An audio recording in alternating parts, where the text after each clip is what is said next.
এই মুহূর্তে আমরা আছি আমাদের চুয়াডাঙ্গার সরকারি কলেজের সামনে। অনেক দিন ধরেই আমার ইচ্ছা ছিল আমাদের চুয়াডাঙ্গার যে পানি উন্নয়ন বোর্ড রয়েছে তার ভিতরের অংশটা একটু ঘুরে দেখব। তো যেই ভাবনা সেই কাজ, সকাল সকাল চলে গিয়েছিলাম পানি উন্নয়ন বোর্ডের এরিয়াটি ঘুরে দেখতে। চলুন তাহলে আপনাদেরকেও জায়গাটি ঘুরিয়ে দেখাই। বরাবরের মতো সম্পূর্ণ ভিডিওটি জুড়ে আপনাদের সাথে আছি আমি সাবিহা সুলতানা মুক্তা। আমাদের চুয়াডাঙ্গার মধ্যে বেশ কিছু সুন্দর জায়গা রয়েছে, যে জায়গাগুলোতে গেলে মন এমনিতেই ভালো হয়ে যায়। তেমনি এই জায়গাটিও ভীষণ সুন্দর। চলুন তাহলে ভিতরে প্রবেশ করি এবং জায়গাটি ঘুরে দেখি।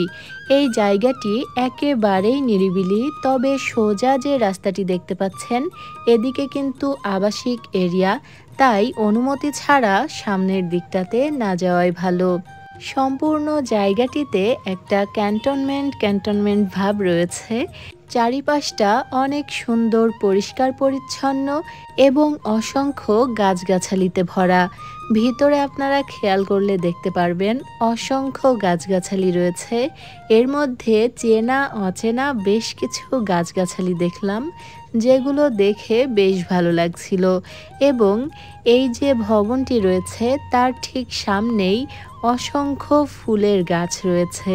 ফুলের গাছগুলোর সাথে বেশ কিছুক্ষণ ভিডিও করলাম, ছবি তুললাম। এখানে সুন্দর করে লেখা রয়েছে বাংলাদেশ পানি উন্নয়ন বোর্ড চুয়াডাঙ্গা। বাংলাদেশ পানি উন্নয়ন বোর্ড বা বাংলাদেশ ওয়াটার ডেভেলপমেন্ট বোর্ড বাংলাদেশের পানি ব্যবস্থাপনার দায়িত্বে নিয়োজিত একটি সরকারি সংস্থা। এই সংস্থাটি বন্যা নিয়ন্ত্রণ, নিষ্কাশন এবং সেচ সহ বিভিন্ন পানি সম্পর্কিত কার্যক্রম পরিচালনা করে থাকে। এদের সদর দপ্তর ঢাকাতে অবস্থিত। আরও সহজ করে যদি আপনাদেরকে বলি, সংক্ষেপে BWDB বাংলাদেশের পানি সম্পদ ব্যবস্থাপনার জন্য একটি গুরুত্বপূর্ণ সংস্থা, যা বাংলাদেশের বন্যা নিয়ন্ত্রণ, পানি নিষ্কাশন এবং সেচ ব্যবস্থার উন্নয়নে কাজ করে যাচ্ছে। এটি একটি সরকারি সংস্থা এবং এর প্রধান কাজ হল দেশের ভূপৃষ্ঠের পানি এবং ভূগর্ভস্থ পানি সুষ্ঠুভাবে ব্যবস্থাপনার জন্য কাজ করা। যাই হোক, আজ আপনাদেরকে ঘুরিয়ে দেখানোর চেষ্টা করলাম আমাদের চুয়াডাঙ্গাতে অবস্থিত বাংলাদেশ পানি উন্নয়ন বোর্ডের অংশবিশেষ। আশা করি আজকের ভিডিওটি আপনাদের বেশ ভালো লেগেছে। আমাদের আজকের আয়োজন এ পর্যন্তই। আবারও ফিরে আসবো নতুন কোনো ভিডিও নিয়ে। সে পর্যন্ত আমাদের সাথেই থাকবেন। আল্লাহ হাফেজ।